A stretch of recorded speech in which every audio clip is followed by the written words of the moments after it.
साला है का कहाँ से निकाला धोए भैया इनको कंपनी में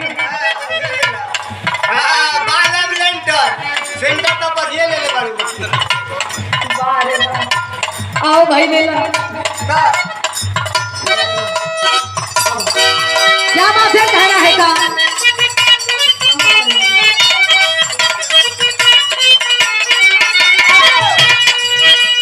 बना जब पगड़ी मुरे था हो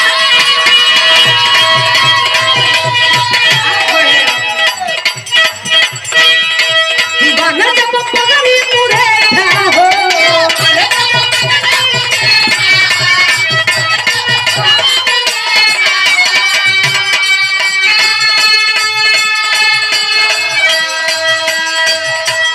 हमरा ससुर जी के बेटा हो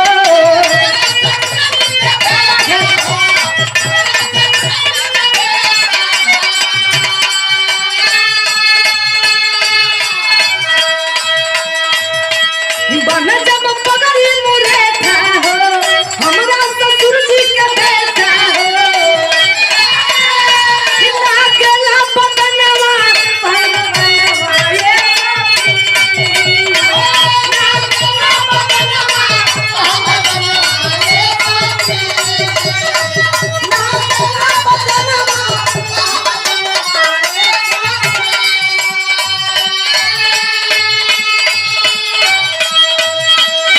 कितना गेला बदनवा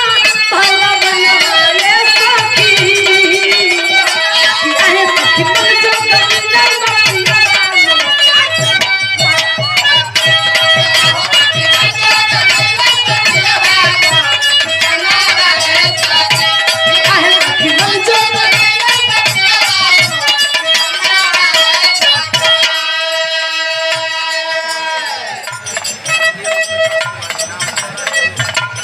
ये देखिए पुरस्कार टुकू भैया की ओर से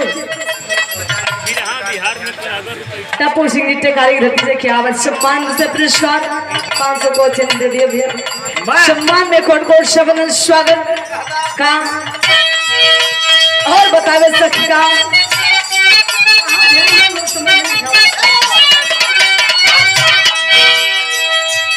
हमको बुझा तो भैया सब नजदीकी से आए घर जा कहीं मचर नहीं नरेश निबिया नरेश है जो 20 फुट भैया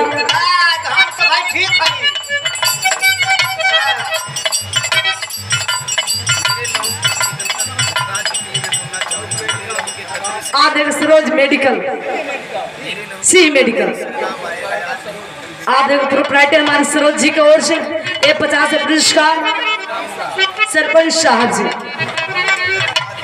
करोड़ बैठा से क्या बात है सम्मान में 50 पुरस्कार कोटि को शब्द स्वागत कहना है का बजे ले ला पैसा पहले आके से एक से पुरस्कार की तरफ से रामाशंकर डीएम जी डीलर साहब जी क्या बात है मैं रामाशंकर भैया डीलर साहब जी की ओर से एक से पुरस्कार कोट कोट से बंधन स्वागत 100 लौटा दिया भैया तो फिर बुलवा दिया बाप दूसरे पुरस्कार ना देखो भैया फिर दिया भैया हाँ अब बुलाओ फिर तब भैया देखो ले जा बजे ले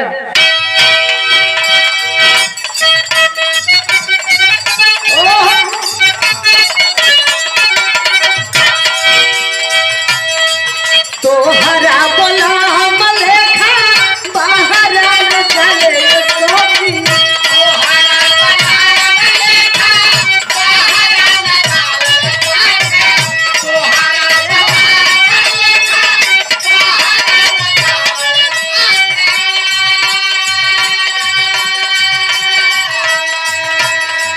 दोनों बेर खाए भारू तो वही तुम्हारे सोची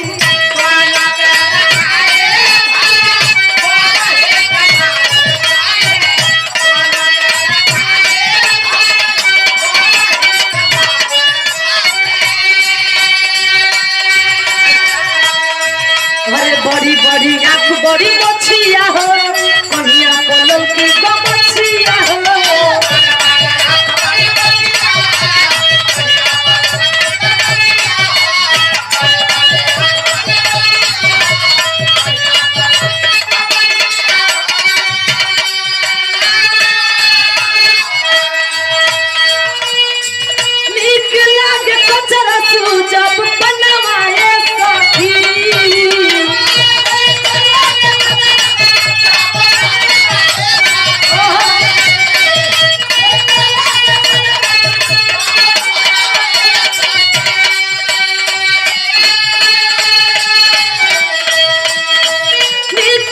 के कचरा सूजा बनवाले साथी